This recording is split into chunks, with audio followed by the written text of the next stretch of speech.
from 6 sports. This is the Dean Trailways 5th quarter.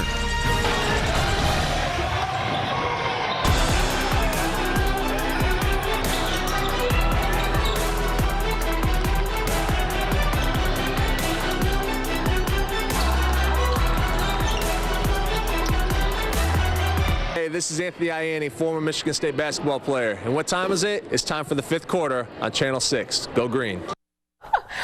What a night and what a week it's been, from Michigan State's hockey team hosting the Spartans' new football coach to ESPN's College Game Day in town. And you can't forget about all the high school squads who were on the hardwood tonight. It's about to be an eventful 5th quarter. Nick, are you ready? Yeah, absolutely, Audrey. We have so much to show you guys, but we're going to start with a special night over at Okemos High School. Yeah, it was home to our big game on the 5th quarter this evening, but it had nothing to do with the matchup. Instead, it was about the cause of the night. At the start of both the boys and girls games, everyone in attendance was encouraged to be silent for the first 4 minutes of each game for autism awareness. And that's the amount of time they came up with because Okemos alum and former MSU basketball player Anthony Ianni was 4 years old when he was diagnosed with autism. Chieftain players had on blue shoelaces, coaches sported blue ties. The student section had shirts made just for this occasion, and Ianni delivered a few words since he is the first NCAA Division I basketball player to play with autism. A special night, to say the least. From here, this is the place that made me. I mean, it's a special night for them because, you know, this is something that's never been done before in our high school's history, and we wanted to do something special for people in the autism community. And, you know, for it to start here at Okemos, I know it means a lot to our athletic director, Brian Fuller, Christine Cermak, the principal here, so it means a lot to them.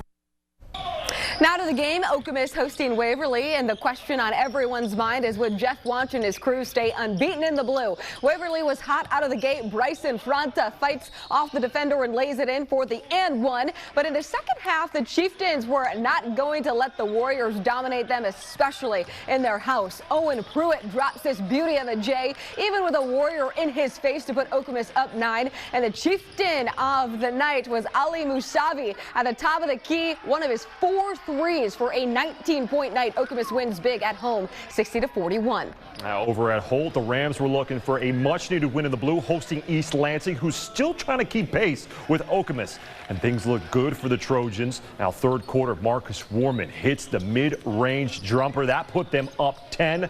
But here come the Rams. Now, time was ticking down at the end of the 3rd quarter. And Sam Ammon would rifle a pass to Aaron Carter, who shoots the long 3 and drills it at the buzzer. That got Holt within 3 points, but East Lansing would not be denied. Warman with the drive tosses it up. Andrew Anthony throws it down. My goodness! That put the Trojans back up 5. Warman drawing the defense, finding a wide open Garrett Christensen for the big 3. East Lansing gets a big road win at 64-57. Now staying in the blue, making our way over to Lansing Everett. The Panthers of DeWitt came to town. Both teams were coming off losses. Vikings turning defense into offense. Chris Robinson steals it. He goes for the layup, but he misses it. Shamar Howard with the putback. Then it's DeWitt in transition. Landon Hungerford running the floater. He gets that one to rattle in. Now this game was back and forth. Howard with the pull-up jumper to give Everett the lead, and this kid dropped 42 points tonight. Good ball movement for him from DeWitt. Tommy McIntosh starts to play, then finishes it. 2 of his 23 points. DeWitt goes on to win it in overtime, 77-73. So it's kind of one of those things that we expected. I think everything was going right in the CAAC blue, but moving over to the Williamston boys, looking to continue their dominance with a 15-game winning streak coming into tonight. Yeah, and they really haven't been challenged all year, other than earlier this week when they were involved in an overtime thriller with DeWitt winning 54-52, but that was a non-league game. So tonight, Tom Lewis and co jump back into conference play on the road at Lansing Eastern, and you know what the Quakers gave them? A run for their money as well. Early in the game, Willie pushing the tempo, and Brandon Hunt dishes it to Mason Docks, and you know that's money. But wait, he's not done. Snags this ball out of the air so fast for another quick 2. But here's where it starts to get dicey. 4th quarter, Eastern trying to make something happen, but instead Spencer Feig makes it happen, lays it in for two. Hornets up 45-42. So very next play, Eastern needs something, and Tracy Holbrook is in the corner for the open look, and just like that, we are tied up at 45 apiece. Eastern really starting to pull away now. That's Willie Curtis going up for the score. Quakers up by 7. Can you say upset alert? Yeah, Eastern snaps Williamson's 15-game winning streak, handing them their first loss in the red, 57-50 the final. Okay, well, moving along to the CAAC White, Lansing Catholic on the road at Portland. And the Cougars were trying to make it 6 wins in a row. Second quarter, Catholic up by 8. And the Raiders were trying to cut into the deficit. Owen Russell shoots the 3, and it's good. But Lansing Catholic would open it up as Sammy Jacobs just starts running, gets the layup to go. And then they get their break going again. And it's Jacobs. He does the honors once more. Lansing Catholic cruises to victory, 82-55. Also, this is huge in the White. Another undefeated team goes down as Sexton beat Ionia 60-57 to hand the Bulldogs their first loss in the conference. It's been a crazy night. Yeah. Well, all right, it's time for Nick and I to take a quick water break. But not go anywhere, everyone, because we have so much high school basketball to show you, including some CMAC games that you do not want to miss. Plus, the girls basketball games, including one of the best teams in the state from right here in East Lansing. Stay with us.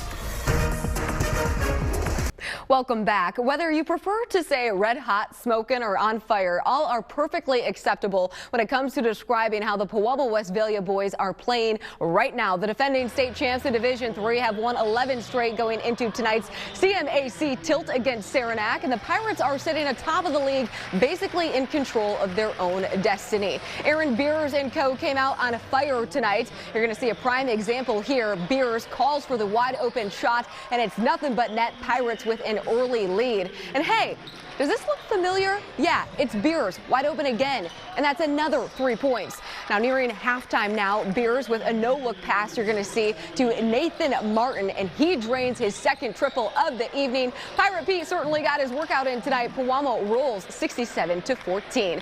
You know who went into tonight tied with P-Dub though? Potterville, and the Vikings were involved in a dramatic rematch on the road at Lanesburg. And the first half had this Wolfpack student section flipping excited. Gabe Hawes beats his defender off the dribble and hits the little baby hook. Wolfpack are up by 14. But Potterville would come storming back in the second half. Cole Krause lays it in to cut the lead to just 2 points with 30 seconds left. Now Vikings down 3 after they fouled, and Cole Davis, cool as a cucumber, knocks it down like it's nothing, and we got a tie game. So big mistake though by Potterville. They foul on the inbound pass, and Hawes knocks down both free throws to take the lead. Potterville needs a prayer. Jacob Jenkins finds Krause under the basket. Great D by Lanesburg, and it's no good. Absolute madness at the Berg as they somehow hold on for the win, 76-74 the final. Potterville did a heck of a job of coming back on us in the end, and we feel really fortunate to hang on. But a lot of excitement. Our crowd was amazing, and our kids played their hearts out. All right, now it's time for the girls' games. One team in particular, the East Lansing Trojans, came into tonight with a 9-game winning streak, taking on a hungry Holt team. Out to Holt we go, where the Trojans were looking for their regular season sweep of the Rams, and this one was never in doubt. Second quarter, the Trojans already up 28, and they would add to it. Allura Lofted shoots the 3, and it's nothing but nylon. And it's Sanaya Gregory on the drive.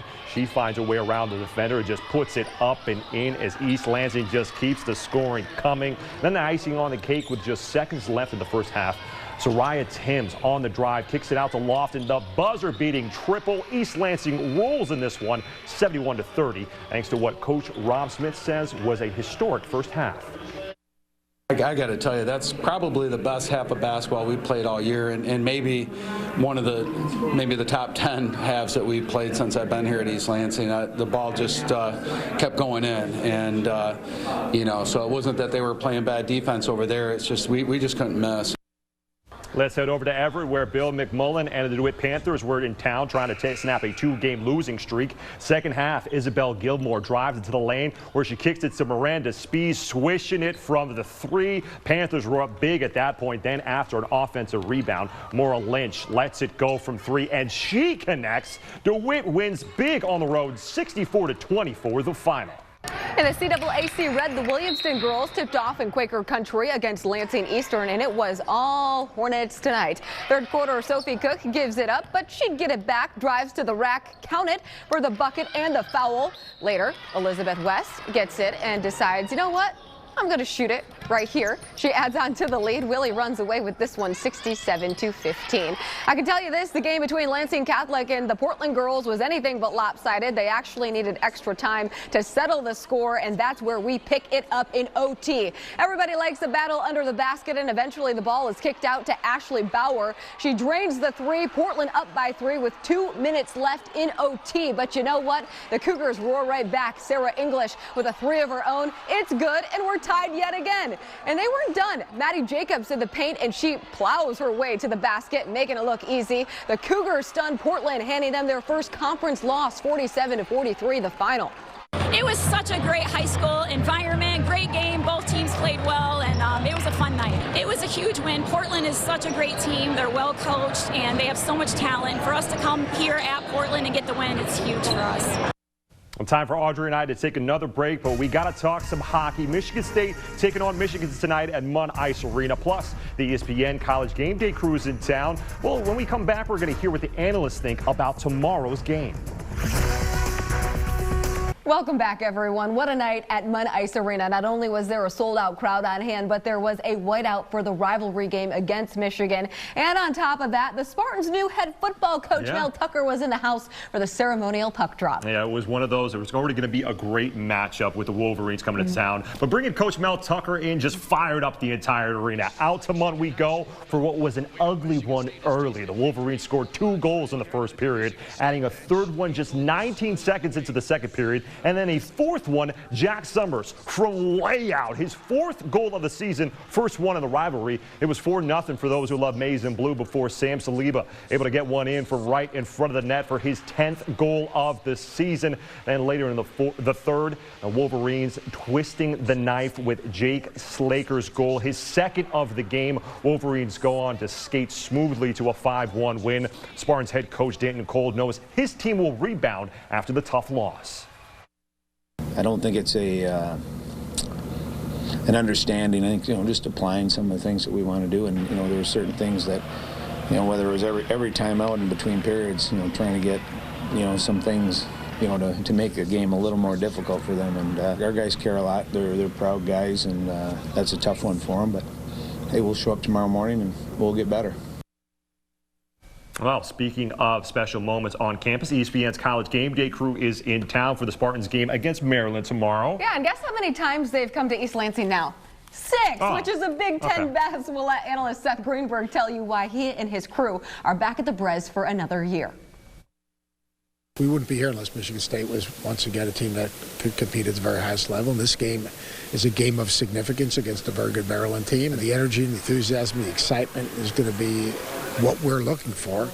And the game that follows will be a game of significance in terms of national standings, in terms of the NCAA tournament, in terms of Big Ten championship. So it kind of fits every category. The atmosphere is going to be off the charts tomorrow, especially with the 2000 National Championship team in town. It was something we talked about in practice, and we also talked about Valentine's Day. Yeah, the day of love is here, a day that can bring some stress and a little bit of anxiety to some. We had to ask the Spartan players if they celebrate Valentine's Day and if they had special plans with someone special. Are you a big Valentine's Day guy?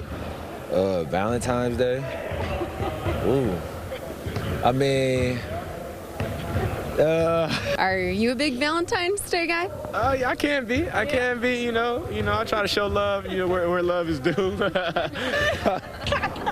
I mean, some people are, some people aren't. It's okay. I mean, when I was in elementary school, middle school, and high school, I mean, it was always brought around to school, but I'm back and forth about it. Hand out the candies and the stickers. I never really got that many Valentines when I was little, so it's all good. I'm good now.